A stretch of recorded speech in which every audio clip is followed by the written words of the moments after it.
And that's the core of the idea. And also, there was no one else around that still wanted to play.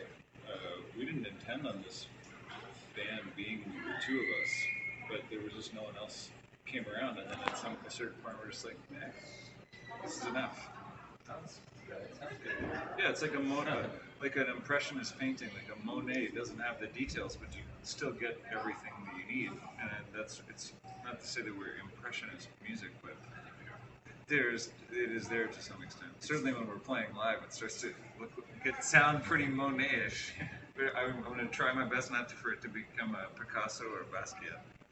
That's so a great example, but you're right, man. And I think that, when you do something, it has to make you feel that it's alive.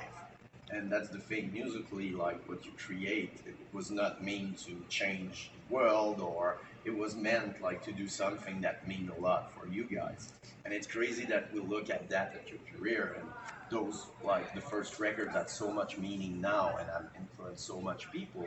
But still, every record is different, and you still continue on that path of trying to challenging yourself and doing something different. You nailed it. That's exactly. Now I don't have anything to say.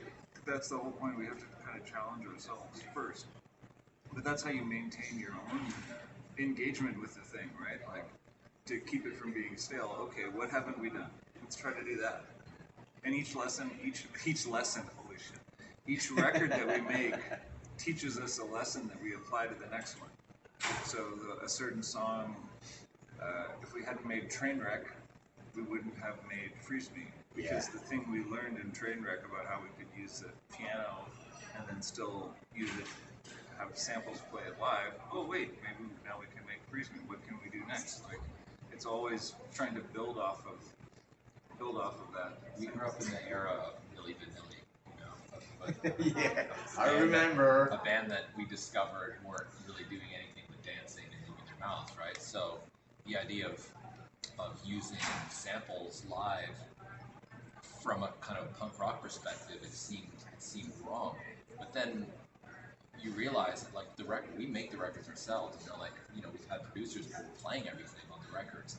And when you hit a pad and a piano comes out, for Freeze Me, that's not only one of us, it's both of us playing piano, because we did all this double tracking and recorded Stevie Wonder's piano and recorded this crappy old piano and recorded it on a sampler, and we did recorded that sound with a bunch of different instruments. So when I hit that pad, that's still us playing, it's just us from 4 or 5 years ago.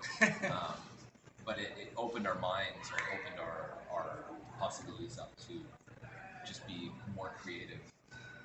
And that's the thing. And